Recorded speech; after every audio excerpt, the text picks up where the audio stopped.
तो welcome you again. Uttarakhand PCS upper and lower का prelim जो भी लोग इस साल देने वाले हैं, तो आप मान के चलो 2-3 महीने में आपको ये लगभग दोनों एग्जाम अटेम्प्ट करने 3 से 4-5 महीने हो जाएंगे। ऐसा तो नहीं कि इस साल के बाद ही होगा। तो अभी आप 2 महीने 3 महीने का पूरा शेड्यूल बना के उसी में आपको पेपर भी देने हैं, सिलेबस वगैरह सब कुछ देख के पीवाईक्यूज एनालाइज करके याद करके अपनी तरफ से सॉलिड काम करके रखना है। ठीक, क्योंकि एग्ज़ाम क्या है भाई, थोड़ा आगे या पीछे हो सकता है, पीछे ही होगा थोड़ा सा, अगर होगा तो लोअर वाला होगा। वैसे अपर का आपका प्रीलिम ऑन टाइम ही है, तो उससे क्या है, फालतू में फिर अपना टाइम वेस्ट करने से अच्छा है प्रिपरेशन में लग जाओ, क्योंकि उससे कुछ मिलने वाला भी नहीं है। आप डेली इतना कितना स्क्रॉल करोगे, इतना आपको कंफर्म है कि भाई इस साल पेपर होना है। ठीक, दूसरा ये है कि आपको और कुछ करना भी नहीं है, पेपर देना ही है। तो जब इस साल ही देना है तो ऐसा थोड़ी है कि अच्छा 1 महीने बाद नोटिफिकेशन आएगा तो 1 महीने बाद पढ़ने बैठोगे। जितना पहले पढ़ के बैठोगे अच्छे से, आपका एकदम सॉर्टेड रहेगा और 2-3 महीने प्रीलिम में चले जाते हैं, क्योंकि ये स्टेट पीसीएस है, फैक्चुअल पेपर होते हैं। थोड़ा सा फैक्चुअल है, अब थोड़ा सा आने लगा वैसे कॉन्सेप्चुअल भी, लेकिन आपको ओवरऑल अपनी तैयारी उस लेवल पे करनी है। तो इस वीडियो में मैं आपको थोड़ा क्या एकदम कंप्लीट ब्रीफ करूंगा कि आप पहले जितने भी पेपर हुए हैं उत्तराखंड अपर के, वैसे ही लोअर के, आप उसको एनालाइज करो। और उसको करने के बाद आपको समझ में आएगा कि इस साल भी या हर साल इतना बेयर मिनिमम है। मतलब क्या है कि जो 85% क्वेश्चन हैं, 85% क्वेश्चन आपके सिर्फ एक 20% सेक्शन से ही आएंगे। जो आपके सिलेबस का 20% है, आप इसको अच्छे से करते हो तो आप 85% आराम से बना के ले जाओगे। फिर रेस्ट बचता है कि 15% कहाँ से होगा, तो उसके लिए रेंडमनेस है। आप फिर पढ़ते जाओ, कितना भी सिलेबस करते जाओ। तो मेरी तो स्ट्रेटजी आपके लिए यही है कि देखिए, ये कोर है, ठीक, और ये इसकी पेरिफेरी है, ये आपका पूरा पेपर है। ठीक, ये पेपर है, पेपर इस तरीके से है, ये पूरा पेपर है। तो 15% आ रहा है बाहर से, 20% आ रहा है, सॉरी 85% आ रहा है इस कोर से। तो आपको इस कोर पे फोकस रखना है, बस थोड़ा पढ़ना है, उसको अच्छे से पढ़ना है, वहां पे गलती नहीं करनी। आप आराम से 85% से ज़्यादा क्वेश्चन उस सब्जेक्ट के या ओवरऑल पेपर के बना के ले जाओगे।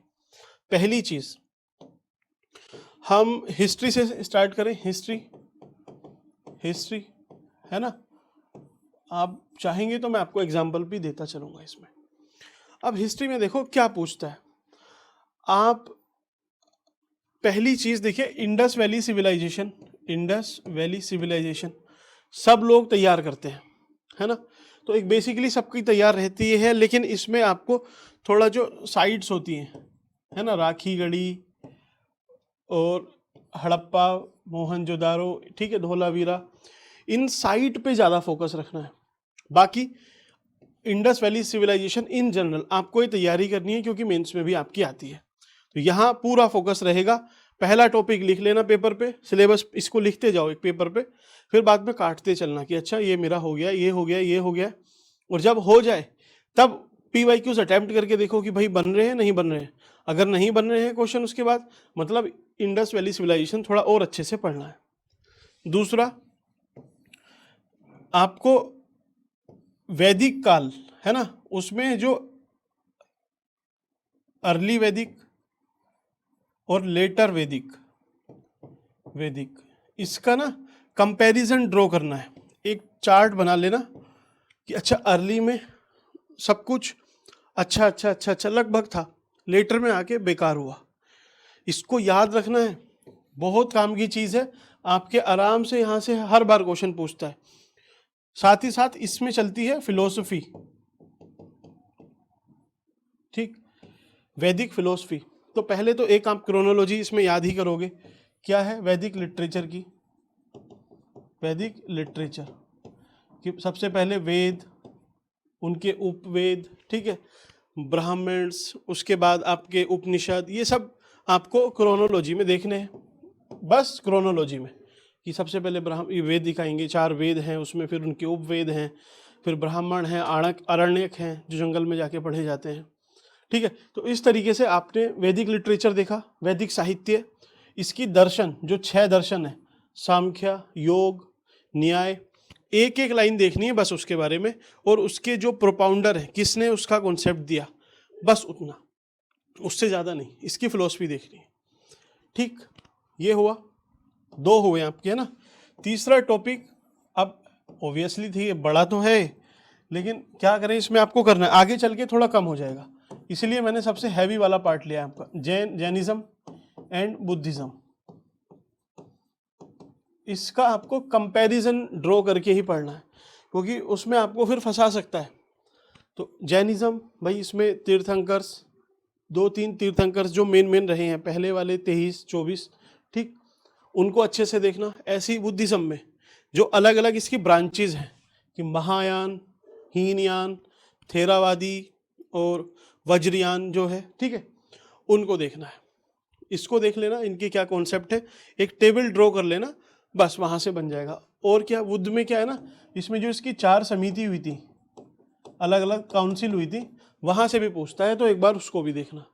वो आपकी कवर हो ही जाएगी जब आप देखोगे ना कि अच्छा, ये जो महायान हीनयान है, इसके बीज तो पहले ही हो गए थे थेरावादी में, उसके बाद इसका बाइफर्केशन हुआ है, तो 4 समितियाँ आपको याद वहाँ से हो जाएंगी।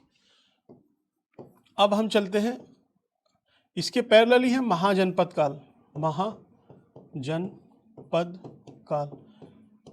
इसमें क्या करता है ना, आपको बस ये ज़्यादातर साइड देखनी है, ये इंडिया है, ठीक। तो महाजनपद काल, इसमें वत्स, मल, अंग, आपका ये कुरु, पांचाल, इन सबको देखना है कि ये कहाँ कहाँ थे। अच्छा, ये कुरु था, ये पांचाल था, इंद्रप्रस्थ था, मत्स्य इसको बोलते हैं, विराटनगर, ठीक है। इस तरीके से साइट्स आपको देखनी है, बस लोकेशन, महाजनपद काल की लोकेशन ओनली, ठीक है। 5वें नंबर पे आपको देखना है मौर्य का प्रशासन, मौर्यन एडमिनिस्ट्रेशन, है ना, कि भाई इसको संहारता किसको बोलते थे, रेवेन्यू, टैक्स कलेक्टर, पानी वाला, इन सब के अलग अलग नाम क्या थे। तो प्रशासन, एक तो आपको इसकी यूनिट देखनी है कि किस तरीके से डिवाइडेड था, पहले राजा होगा, फिर इसके नीचे ये सब, ठीक है। और दूसरा इसमें देखना है अशोक, अशोक को बहुत अच्छे से देखना, इसके जो 12 एडिक्ट है, रोक एडिक्ट है, तो उसको एक बार एक एक लाइन में कोई ट्रिक बना के याद कर लेना कि पहला किससे मतलब है, दूसरा किससे, तो वो पूछ लेता है कि सेकंड नंबर और 12 नंबर किस चीज़ से रिलेटेड है। तो ध्यान रखना, इसके जो शिलालेख है, कालसी, मस्की, ठीक है, इन सबको देखना है आपने। मौर्यन में थोड़ा बहुत समुद्रगुप्त के बारे में देख लेना, समुद्रगुप्त, नेपोलियन ऑफ इंडिया, ठीक। तो पहले आपको देखिए क्या करना है, मैं आपको बताऊं मौर्य में क्या करना है। पहले मौर्य का आपने एडमिनिस्ट्रेशन देखा, सबसे ऊपर कौन है, उसके नीचे, उसके नीचे, उसके नीचे, फिर इसकी जो क्रोनोलॉजी है राजाओं की, कि सबसे पहले बिंदुसार, फिर ये सब आएंगे, अशोक और समुद्रगुप्त तक लास्ट में, ठीक है। वो देखा आपने, चंद्रगुप्त आएगा ऑब्वियसली पहले, चंद्रगुप्त, बिंदुसार, अशोक, फिर एक बार क्रोनोलॉजी देखी। तीसरा काम आपने किया, अशोक को अच्छे से पढ़ा, अशोक को अच्छे से पढ़ा, थोड़ा समुद्रगुप्त भी देख लिया, बस, ठीक। फिर इसके बाद एक मेन चीज आपको देखनी है, गुप्ता का art and architecture, art and literature, particularly इसका आर्ट एक्सीलेंस थी आर्ट एंड कल्चर में, गुप्ता के टाइम का आर्ट एंड कल्चर, और एडमिनिस्ट्रेशन तो देखना ही है आपको, इस तरीके से ना, एडमिनिस्ट्रेशन देख लेना कि अच्छा विष्ठी मीन्स सबसे ऊपर कौन था, उसके नीचे, उसके नीचे, उसके नीचे। मेरे हिसाब से तो आपको क्या करना चाहिए ना, यहाँ पे लिखो गुप्ता, ठीक, एक पेपर पे ही, उसी पेपर पे एक इस तरीके से ड्रॉ करो, आप मौर्य लिखो, ठीक है, ठीक। तीसरा आप लिखो विजयनगर, विजयनगर में किस तरीके से था, और चौथा आप लिखो दिल्ली सल्तनत और मुगल, एक मुगल का बना लेना। तो इससे क्या होगा ना, आपको पता है कि यार ज़्यादातर चीज़ें लगभग ऐसी ही है जैसे आज के टाइम पे है, कि सबसे ऊपर केंद्र है, उसके नीचे राज्य है, उसके नीचे जिले हैं, जिले के बाद ब्लॉक है, ब्लॉक के बाद गांव है, तो इन्हीं सबके अलग अलग नाम है बस यहाँ। तो एडमिनिस्ट्रेशन एक ही बार में एक ही पेज पे पढ़ के खत्म कर लेना सारा, है ना, तो इससे इजी हो जाएगा आपके लिए। गुप्ता हुआ आपका प्रशासन। आर्ट एंड कल्चर आपने पढ़ा, आर्ट एंड कल्चर में भी ना आप ज्यादा फोकस रखना, जो किताबें लिखी गई हैं, बुक्स, अलग अलग बुक्स लिखी गई है ना, उस पर ध्यान रखना कि भाई कालिदास की कौन सी है, बिलहन की कौन सी है। बिलहन तो इस टाइम पे नहीं था ना, अष्ट, ठीक है, तो देख लेना, बुक्स पे फोकस रखना।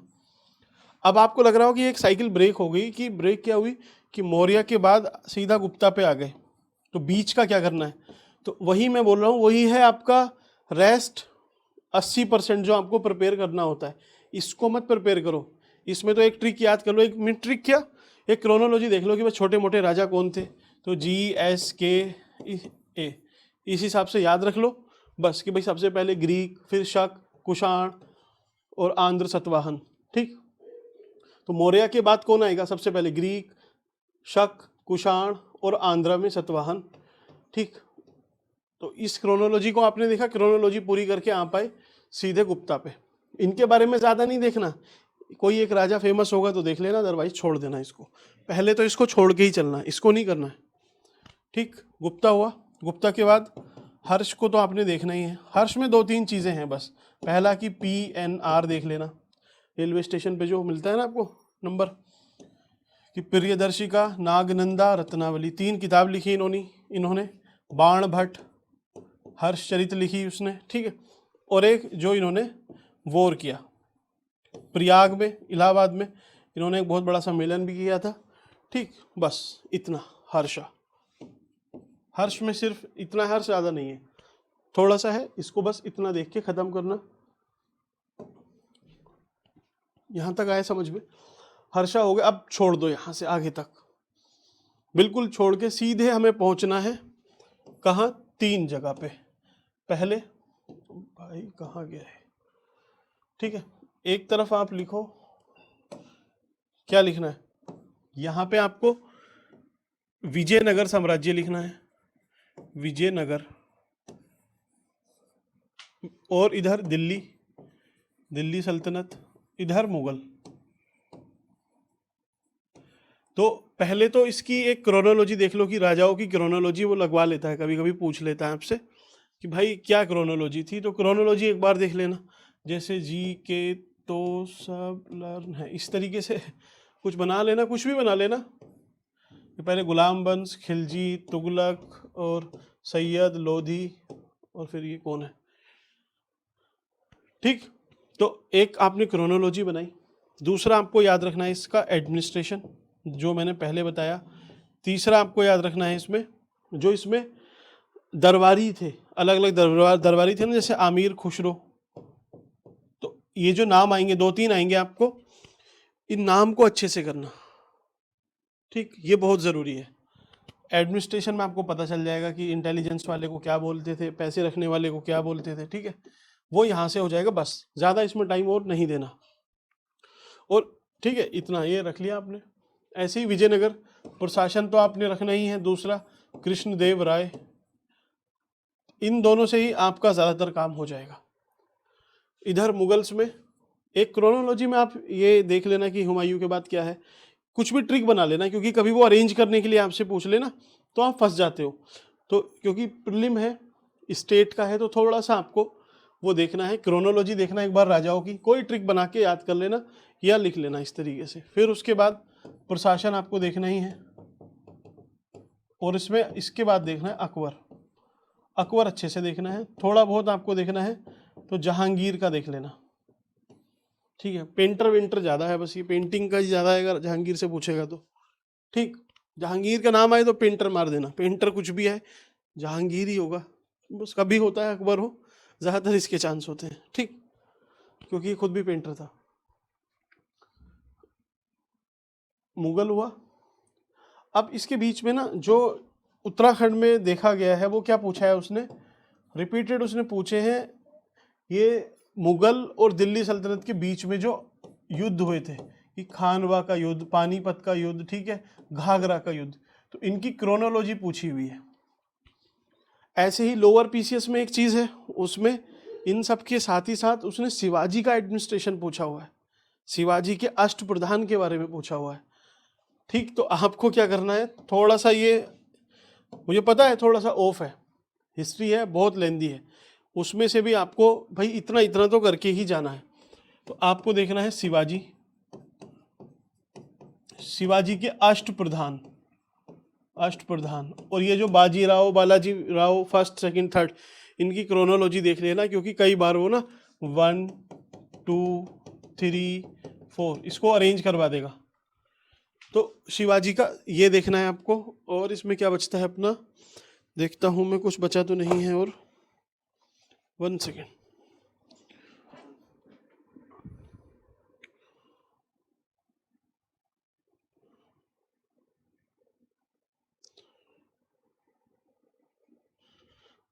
कुछ नहीं रहेगा। शिवाजी अष्टप्रधान देख लिया आपने बस, क्योंकि हमें बाकी का 80% नहीं करना, मेन 20% करना है, उससे फिर 80% को टारगेट करना है। लेकिन हिस्ट्री में उल्टा है, इसमें तो मुझे ऐसा लग रहा है कि ज़्यादातर चीज़ें मैंने आपको बताई दी कि जो आप करते हो कि भाई वो करनी है, वो करनी है, लेकिन उसको और अच्छे से कर लेना, क्योंकि यहाँ से ही ज़्यादा पूछ रहा है। क्या करें, अगर इसको छोड़ देंगे तो फिर कैसे ही होगा क्वेश्चन, है ना। इसको देख लो, बाकी सब्जेक्ट में कम हो जाएगा। तो हम मॉडर्न तक पहुँच जाएंगे बस। इसके बाद आपको कुछ नहीं देखना इसमें फालतू में, जो चीज़ है वो बात की है पहले। अब मॉडर्न में आपको क्या पूरा करना है, गवर्नर जनरल, है ना। अब ये भी बहुत लंबा है, इससे तो पूरा टाइम निकल जाएगा, कितने गवर्नर जनरल है।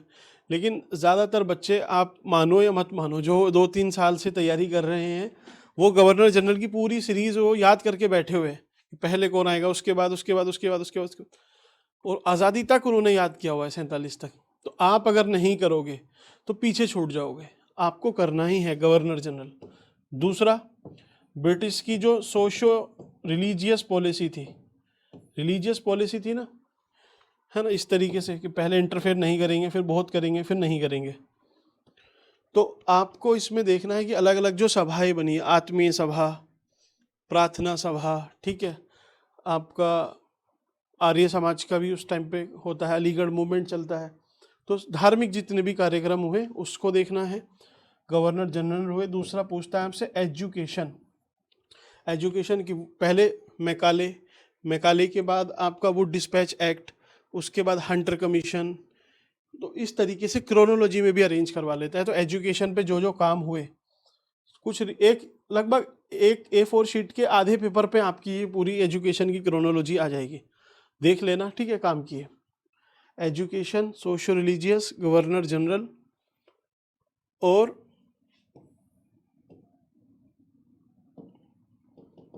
मिलिट्री के जो इसने एक्शन किए, मींस जो मिलिट्री की पॉलिसी थी, doctrine of lapse, doctrine of subsidiary alliance, ठीक। और ब्रिटिश का कहाँ तक एक तरीके से कब्जा था, का बर्मा, पेगू, ये सब इसके अंडर में था नहीं था, इतना आपको देखना है। ज़्यादातर क्वेश्चन आपके यहाँ से बन जाएंगे। जब गांधी जी आते हैं उसके बाद से तो थोड़ा सा देखना ही पड़ता है, सब लोग पढ़ के जाते हैं 1857 के बाद से और 1947 तक। इस फेस को तो आपने स्ट्रॉन्ग रखना है, क्योंकि मेंस भी लिखना है ना, तो ये तो आपको करना ही है। इतना आपने कर लिया तो समझो जो भी बच्चे बैठ रहे हैं पेपर में, चाहे वो 5 साल की तैयारी से हैं, 6 साल से हैं, अगर आप अभी से तैयारी आपने स्टार्ट की, आपने इतना हिट कर लिया, तो आप उनके इक्विवेलेंट आ जाओगे आराम से। अगर वो जितने क्वेश्चन सही करेंगे आप भी उतने कर ले जाओगे। ये सब आपने कर लिया तो इसको लिख लो, टिक लगाते रहना कि कितना हुआ है कितना नहीं, बस, ठीक। हिस्ट्री आपकी यहाँ से इतनी पूरी हो जाएगी। अब चलते हैं हम ज्योग्राफी पे। ज्योग्राफी, ज्योग्राफी, ज्योग्राफी में क्या पूछता है, तो पहली चीज देखिए, जो बाकी एग्जाम किसी और एग्जाम में जनरली नहीं पूछता होगा, वो है कॉस्मोलॉजी, है ना। कॉस्मोलॉजी पूछता है। कॉस्मोलॉजी में आपको क्या 8 प्लेनेट देखने हैं एक बार, कि भाई कौन सा ठंडा है, कौन सा सबसे बड़ा है, कौन सा छोटा है, एस्टेरॉइड क्या है, मीटियोर्स क्या है, एक बार देख लेना कि अर्थ मीन्स मैं भी अगर मर जाऊं, ठीक है, अपना अपना कुछ मैंने बनाया हुआ था याद रखने के लिए उस टाइम पे, और क्या ही करे।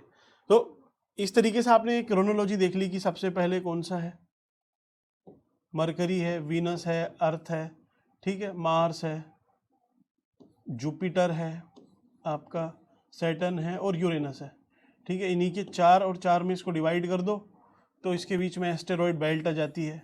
एस्टेरॉयड क्या है, कॉमेट्स क्या है, ठीक है।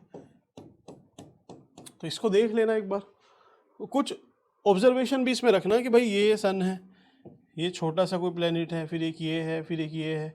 अब अर्थ यहाँ पे है, वो बोलता है कि सबसे बड़ा चक्कर कौन लगाता है। तो देखिए ये तो छोटा सा, ये इतना ही सही इसके पास ट्रैक है तो ये एकदम से घूम जाएगा।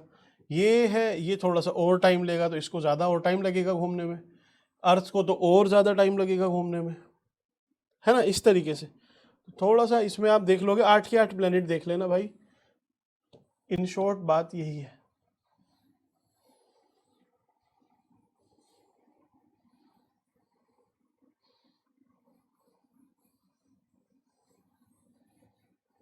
ठीक है, कॉस्मोलॉजी देखी। इसके बाद जियोमॉर्फो में आपसे मैं आपको बताऊं भी क्या कि क्या क्या क्वेश्चन पूछे हुए हैं उसने। एक सेकेंड, फिजियोग्राफी, फिजियोग्राफी भी पूछता है। फिजियोग्राफी इसमें क्या है कि ये अर्थ है, सॉरी इंडिया है, इसको आपने डिवाइड कर दिया है कि ये पहाड़ है, ये प्लेन है, ये कोस्ट है, ठीक है, ये पठार है, ये आइलैंड है। तो 5 पार्ट में डिवाइड किया है, तो पहले तो यही पूछ लेगा कितने पार्ट में। फिर अब यहाँ से उठाएगा आपसे क्वेश्चन हिमालय से कि हिमालय,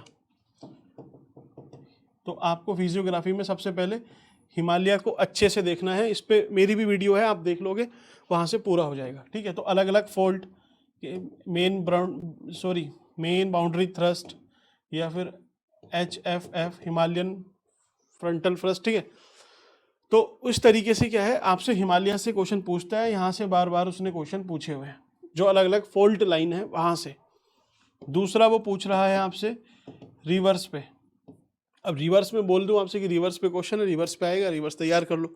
तो रिवर्स तैयार करना आसान नहीं है ना यार, बहुत सारी रिवर है, कहाँ तक तैयार करोगे। तो आप पहला काम क्या करो कि एक तो ओवरव्यू लो जो हिमालय से निकल रही हैं रिवर, ठीक, गंगा, यमुना और शारदा। अब जब गंगा यूपी में एंट्री करती है ना, वहाँ पे ज़्यादा क्वेश्चन पूछता है, क्योंकि यूपी में गंडक, कोसी मीन्स अलग अलग घार, अपना सरयू, ये सब आके मिलती हैं। तो वो उसकी क्रोनोलॉजी पूछ लेता है, जैसे ये रिवर गंगा फ्लो की, ठीक है, तो यहाँ पे सपोज गोमती है, गंडक है, घाघरा है, ठीक है, इस तरीके से। तो यूपी की क्रोनोलॉजी देख लेना आप बस, ईस्ट वेस्ट, और यहाँ से अरेंज करा देगा, कभी वेस्ट से ईस्ट की तरफ करा देगा अरेंज। तो इसकी ट्रिब्यूटरी की यूपी में स्पेसिफिक आपको तैयारी रखनी है। दूसरा, रिवर को आप कैसे और तैयार करोगे, तो जो नॉर्मल तरीका है कि हिमालयन के बाद पेनिनसुलर रिवर है ना, ये पठार वाली जितनी नदियां हैं, तो पठार को 2 पार्ट में डिवाइड करना, ईस्ट फ्लोइंग और वेस्ट फ्लोइंग। क्योंकि वो ज़्यादा टफ नहीं पूछता है, बस इतना ही पूछेगा कि इधर फ्लो करती है, इधर गिरती है, इधर गिरती है, ठीक है, या इसकी ट्रिब्यूटरी है। तो रिवर आपको ध्यान रखनी है, आपका ये सबसे पहले गोदावरी, कृष्णा, कावेरी, इन 3 रिवर को आपको देख के जाना है, ठीक है। टफ है, मुझे पता है ये बहुत टफ है, क्योंकि रिवर, उसकी ट्रिब्यूटरी बड़ी मुश्किल है, बहुत परेशान करती है, याद ही नहीं होती है। फिर भी देख जाना एक बार, एटलीस्ट आपकी ये सिलेबस की लिस्ट में होना चाहिए, भले ही आप इसको एकदम बाद में प्रिपेयर करो, लेकिन ध्यान रखना है यहाँ पे रिवर। इसके बाद देखना है आपको, रिवर हुआ, इंडिया का ही और कुछ है क्या इसमें। चलिए, अब ज़्यादातर यहाँ से पूछ लेता है। अब आपको जो वर्ल्ड का है ना, वर्ल्ड ज्योग्राफी में है, उसमें आपको क्लाइमेटिक क्लासिफिकेशन देखना है। क्लाइमेटिक क्लासिफिकेशन जिनको नहीं पता, क्लाइमेटिक क्लासिफिकेशन की भाई सबसे ज़्यादा, चलिए मैं इधर बता देता हूँ आपको। ये अर्थ है, ये इक्वेटर है, ठीक। अब ये सन है, तो इस सन की यहाँ पे सनलाइट अलग अलग पड़ती है। सबसे ज़्यादा धूप कहाँ आएगी, सामने ही पड़ेगी, तो सबसे ज़्यादा गर्मी इधर ही होगी। सबसे ज़्यादा गर्मी हुई, गर्म हवा ऊपर उठी, ऊपर उठ के चली गई, तो उसको फिल करने के लिए ठंडी हवा आएगी, है ना। जैसे आंधी आती है, आप देखते हो ना, अभी अप्रैल आने वाला है, अप्रैल मई में आंधी आती है बहुत। क्यों? क्योंकि गर्मी होने लगती है, हवा हल्की हो जाती है, हल्की हवा ऊपर उठी तो नीचे तो वैक्यूम है, उसको फिल करने के आसपास से ठंडी हवा आएंगी, आंधी वो लेके आती है। तो ऐसी ही गर्मी हुई, आंधी हुई, मतलब विंड चली, विंड चलती है और जो गर्म हवा ऊपर उठी हुई तो उठ के कहाँ जाएगी? आसमान में जाएगी कहीं, ठंडी तो होगी ना कभी कभी। ऊपर जब ठंडी हो जाएगी तो बारिश करेगी, तो यहाँ पे बारिश होगी, रेनफॉल होती है, रेनफॉल होगी। अब जब बारिश पड़ी जमीन पे तो जो पेड़ पौधे हैं वो उगे, पेड़ वगैरह ज़्यादा ग्रो करेंगे। तो यहाँ पे देखो अब इतनी डेंस वेजिटेशन होगी, बहुत ज़्यादा डेंस वेजिटेशन होगी, क्योंकि बारिश पड़ रही है हर साल। मीन्स डेली 4 बजे बारिश हो जाती है सिंगापुर इधर आसपास इक्वेटोरियल रीजन में, तो बारिश हो रही है, ठीक है, पेड़ है। अब पेड़ है तो आप पेड़ की जल्दी से कटाई तो कर नहीं सकते हो, तो आप इंडस्ट्री यहाँ पे नहीं लगाओगे, लगाओगे तो वुडन इंडस्ट्री या फिर जो लकड़ी आधारित उद्योग है वही लगेंगे। इंडस्ट्री आपने लगाई नहीं, अगर इंडस्ट्री नहीं लगाई तो यहाँ पे रोजगार की किल्लत रहेगी, उसकी प्रॉब्लम है। तो अंडर डेवलप रहेगा, अंडर डेवलप रहेगा रीजन, क्योंकि मिनरल्स हैं भी आपके पास और पेड़ है चारों तरफ, आप उसको नहीं काट रहे हो तो डेवलपमेंट नहीं होगा, अंडर डेवलप रहेगा। तो जो HDI वगैरह है उसमें रैंकिंग लो रहेगी, HDI में रैंकिंग लो रहेगी, यहाँ पे इन्वेस्टमेंट उतना नहीं होगा, इकोनॉमिक ग्रोथ उतनी नहीं होगी। तो ये पूरी इकोनॉमी को डिसाइड करते हैं, ज़्यादातर लोग खेती बाड़ी करेंगे, है ना। अब आपको यही है इक्वेटोरियल रीजन, आपको क्लाइमेटिक रीजन देखने हैं ना, तो यही एक क्लाइमेटिक रीजन बन जाएगा। ये एक है, फिर दूसरा है, फिर तीसरा है। तो अब इक्वेटोरियल क्लाइमेटिक रीजन, आप अगर वर्ल्ड मैप बनाओगे तो लगभग किस तरीके से बन रहा है, इसी तरीके से बनेगा ना। ये है, ठीक है, ये आपका अफ्रीका हो जाएगा, साथ ही साथ ये अरब, इंडिया और ये सिंगापुर वगैरह, ठीक। ऑस्ट्रेलिया यहाँ आ गया आपका, ऐसे ही US का भी ये जो मैक्सिको वाला पार्ट है ये यहीं रहेगा आपका, ठीक। ये अब आप मुझे बताओ कंट्री, आप इस पे पुट कर दो बाद में कि भाई ये जितनी भी कंट्रीज पढ़ रही हैं, क्या इन सब में सेम चीज़ नहीं दिखती?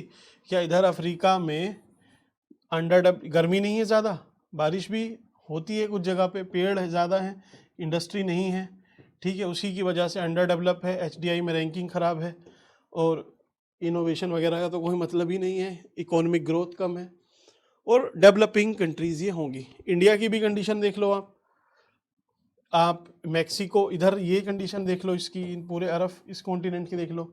सिंगापुर छोटा था, थोड़ा डेवलप हो गया, वो एक्सेप्शन है। अरब थे तो इनके पास तेल के कुएं हैं, अदरवाइज तो क्या है इनके पास, कुछ भी नहीं है। तो इक्वेटोरियल रीजन आपको इस तरीके से पढ़ने हैं कि पहले एक फ्रेम बना लो, उस पर कंट्री पुट कर दो, ऐसे ही ऊपर, फिर उसके ऊपर, उसके ऊपर क्लाइमेटिक रीजन आपकी हुए। क्लाइमेट के साथ साथ आपकी इसमें एग्रीकल्चर भी हो जाएगी, इंडस्ट्री भी हो जाएगी, और इकोनॉमिक जो रैंकिंग भी आती है, आप देखो HDI वगैरह की।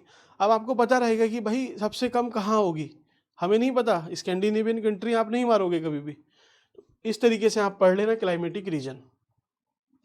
अब उसी के साथ साथ आपको क्या करना है, जो वर्ल्ड का पूरा मैप है ना, ये इसको ड्रॉ करना, ठीक। और ड्रॉ करके उस पर आपको क्या चीज़ें करनी है कि पहले यहाँ एक ओशन करंट बनाना, गर्म कौन सी है, ठंडी कौन सी है, नीले पेन से और लाल पेन से ये करंट ड्रॉ कर ली। फिर ऐसे ही आपने यहाँ पे जो डेजर्ट है वो डेजर्ट आपने ड्रॉ किए, कौन सा है कहाँ पे, एक मैप हुआ। दूसरा मैप आपको लेना है, उस पर क्या करना है, उस पर आपको सपोज ये अफ्रीका है तो यहाँ पे कौन सी विंड चलती है, गर्म है, ठंडी है, डॉक्टर विंड है, ऐसे इधर कौन सी विंड है, ये कौन सी विंड है, गिबली है, ठीक है। तो ये जो विंड है आपको विंड ये भी तैयार करनी है यहीं से ग्लोबली, बहुत काम का है, बहुत काम आएगा आपके लाइफ में, ठीक है, लाइफ में भी काम आएगा। और इसमें देखता हूँ मैं कुछ है क्या, ठीक। चलिए ये हुआ। अब अगला आपसे क्या पूछता है, वो जो आपको तैयार करना है वो है एटमॉस्फेयर। एटमॉस्फेयर, तो उसकी लेयर पूछता है बेसिकली, ट्रेसेमी, है ना, TRSMIE, ऐसे ही पूछता है। ये गलत हो गया, हर गलत हुआ, ट्रेसेमी। तो troposphere, stratosphere, mesosphere, ionosphere, exosphere, इसको अरेंज कर लो बस।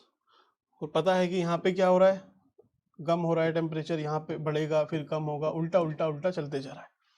ठीक, तो एटमॉस्फेयर की आपने लेयर तैयार करनी है। उसके बाद आपको क्या करनी है, सोयल तैयार करनी है। सोयल इन इंडिया, वर्ल्ड की नहीं, इंडिया की सोयल आपको तैयार करनी है। उसके बाद है आपका मॉनसून, भारत में मॉनसून। तो मॉनसून पे वो पूछ लेता है कि साउथ वेस्ट से आता है, इधर से आता है या इधर से आता है। बारिश जब हम नीचे से ऊपर की तरफ जाएंगे कम होगी ज़्यादा होगी, ईस्ट से वेस्ट आएंगे ज़्यादा होगी कम होगी, इसको इस एंगल से तैयार रखना। ठीक, नेक्स्ट पूछता है आपसे वन, वन रिपोर्ट आपको देखनी है, रिपोर्ट।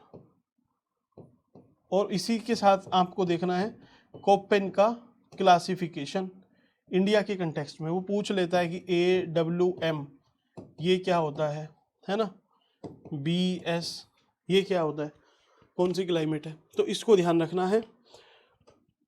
अगला है आपका फॉरेस्ट, आपने देखा।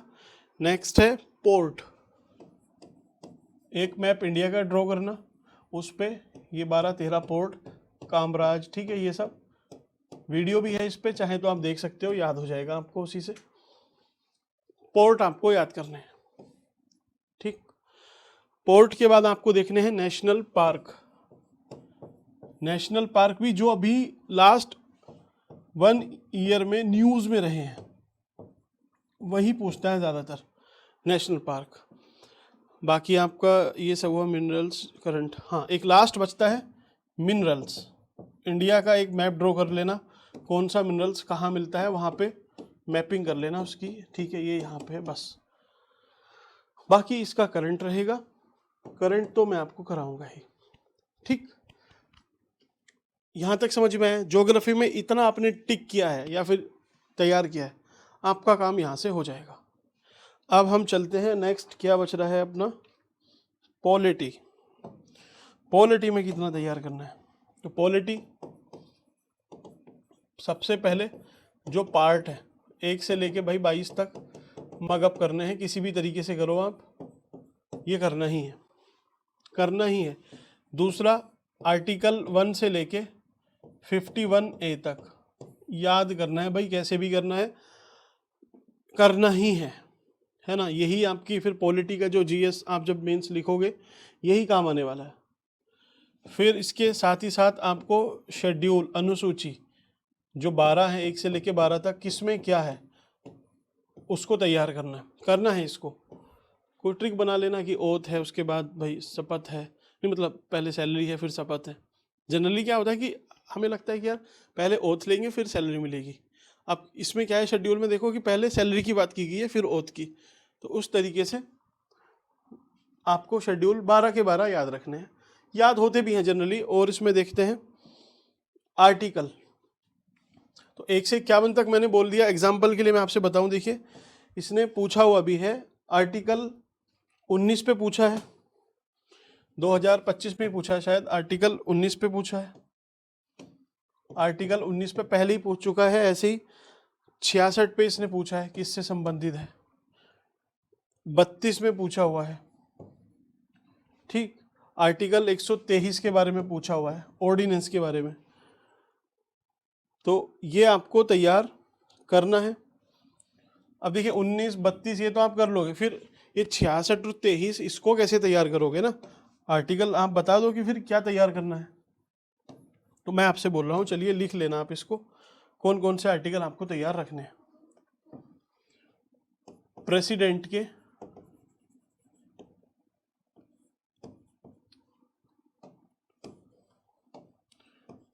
चौवन, 55 और 61 से लेके 63 तक, ये 54, 55 दो हैं बस, फिर 61, 63 ऐसे ही आपको 74, 75, 76 ये तैयार रखने हैं। ठीक, प्रेसिडेंट के साथ साथ आपको वाइस प्रेसिडेंट के भी रखने हैं कुछ याद, जैसे 66, 67। ठीक, ये आपके पीएम से रिलेटेड हुए। ऐसे ही 78वां एजी से रिलेटेड है, वो याद रखना है। और आपका 78, 80, 82 ये न्यूज़ में रहता है, इसको तैयार करना है। फिर आपका 105 आ जाता है, ऑफिस ऑफ प्रॉफिट, इसी में है ना, लाभ का पद, उस पे पूछता है। 108, 109, 110 किसी में बजट है, किसी में फिनेंस बिल है, किसी में जॉइंट सेशन है, यहाँ से भी बहुत पूछता है। ठीक, ये हुआ आपका। इसके बाद आपको सीधे 123 ऑर्डिनेंस पे, इसके बाद आर्टिकल 131 जिसमें सुप्रीम कोर्ट का ओरिजिनल ज्यूरिसडिक्शन है। ऐसे ही 142 कंप्लीट जस्टिस की जो बात करता है, संपूर्ण न्याय, अयोध्या वाले वर्डिक्ट में ये यूज़ किया गया था, है ना। 142, इसके बाद आपको और क्या आएगा इसमें, 142, 148, 49 कैग के बारे में है। ठीक, आगे चले, कैग 149 हुआ। उसके बाद हमें करना है 280 फिनेंस कमीशन का है, सिंगल सिंपल। ऐसे ही इसके बीच में एक चीज़ है, वो क्या है कि जो गवर्नर है, गवर्नर और जो सीएम है, इनसे कौन सा आर्टिकल रिलेटेड है, ये आपने तैयार करना है। फिर 200, 200 और 200A, 200A याद रखना है। 243 इसमें A, D, K है ना, इलेक्शन और I, इन चार को याद रख लो। 243 के जो पंचायती राज के सवाल है वो भी यहाँ से बन जाएंगे। बाकी 243 हुआ आपका, 280 आपका हो गया है। उसके बाद हम चलते हैं 300, 300 से लेके 315 किससे रिलेटेड है, सिविल सर्विसेज से, ऑल इंडिया सर्विसेज। ठीक, 315, फिर सीधे आते हैं 352, 356 और 360। अब 356 का ही उल्टा है 365, इसको भी याद रखना है, क्योंकि 365 की वजह से ही 356 लगती है। मतलब इसमें बोला गया है 365 में कि अगर सेंटर कोई बात बोलता है, स्टेट उसको नहीं मानता, तो मान लिया जाएगा कि जो स्टेट का एक तरह से मशीनरी फेल हो रहा है ना, एसेंस यही है।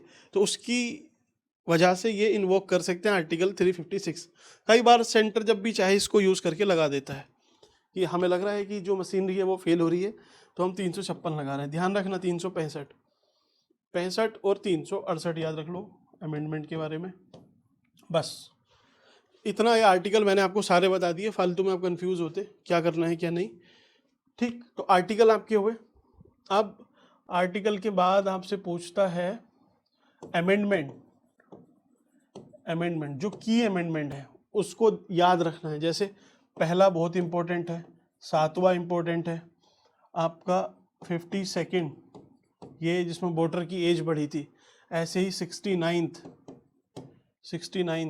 आपका 42nd में क्या याद रखना है आपको, कौन कौन से लिस्ट अनुसूची स्टेट की थी, सेंटर की थी, और कौन सी कंकरेंट में डाली गई, बदले क्या चीज़ गई।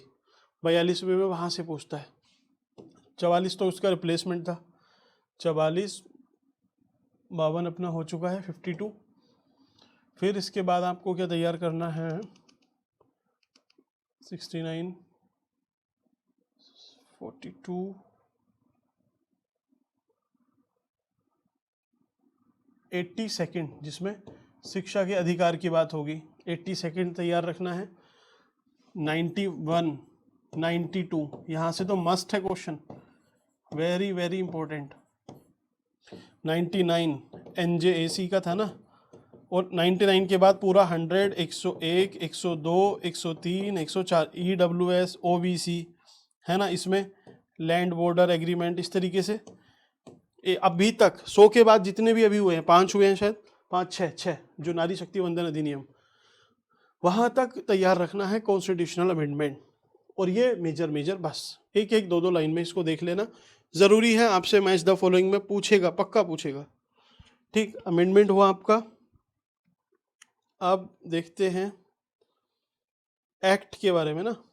दूसरा आपसे पूछता है एक्ट। तो पहले क्या पूछा हुआ है उसने, एक बार पूछा है आपसे लोकपाल एक्ट के बारे में, लोकपाल के बारे में पूछा हुआ है। ऐसे ही पूछा हुआ है आपसे प्रोहिबिशन ऑफ या protection of civil right act, PCRA, protection of civil right act. ठीक, ऐसे ही इसने एक बार पूछा हुआ है आपसे राइट टू सर्विस एक्ट, सेवा का अधिकार। राइट टू एजुकेशन भी पूछा हुआ है। ठीक है, और नीति आयोग के बारे में पूछा हुआ है। तो नीति आयोग तो आपको इंस्टीट्यूट में हुआ, इसको नहीं। तो अब इसके साथ साथ जो जो बच रहे हैं एक्ट कि भाई आपको RTI तैयार करना है, RTI से पूछ सकता है SC ST एक्ट, यहाँ पे थोड़ा फोकस रखना है, यहाँ से पूछ सकता है। और जो रीसेंट एक्ट है, अभी जो न्यूज़ में रहे हैं, जो बने हैं पिछले 1 साल में 2 साल में, उन सबको देखना है। ठीक, ये एक्ट हुए। अब बॉडी के बारे में पूछता है आपसे, बॉडी, पॉलिटी में ही बॉडी कौन सी है। तो जैसे नीति आयोग, ऐसे ही नेशनल ह्यूमन राइट कमीशन। तो जितने कॉन्स्टिट्यूशन कमीशन हैं, संवैधानिक हैं, उसकी एक लिस्ट बनाई आपने। जो स्टैट्यूटरी हैं वो आपने देखे, और बाकी इसके बाद जो बच जाएंगे वो बचेंगे आपके एग्जीक्यूटिव, कार्यपालिका वाले। तो ये 2 आपने याद कर लेना, तीसरे आप एग्जीक्यूटिव उसको मान के ही चलना। जैसे नीति आयोग, ये आपको कहीं नहीं मिलेगा, ना कॉन्स्टिट्यूशन में ना स्टैट्यूटरी में, तो एग्जीक्यूटिव में ऑटोमेटिक पहुंच जाएगा। तो आपको बस ये 2 याद रखने हैं, ये इसमें पहुंच जाएंगे। बाकी चलिए आपका लगभग ठीक है, ये सब पूरा होता है। एक आपसे कौन से वो सिटीजनशिप अमेंडमेंट एक्ट भी पूछ सकता है ना एक्ट में, ध्यान रखना। तो पॉलिटी में पंचायती राज तो ऑब्वियसली आपको 243 मैंने जब बोला है तो वो तैयार आपका वहाँ से हो गया। पॉलिटी में इस पर टिक कर देना, ये आपका बेयर मिनिमम है, इसको तैयार करोगे तो ठीक ठाक क्वेश्चन अटेम्प्ट। ऐसे ही आपका इकोनॉमी और कंप्यूटर साइंस उत्तराखंड स्पेशल ये बचता है।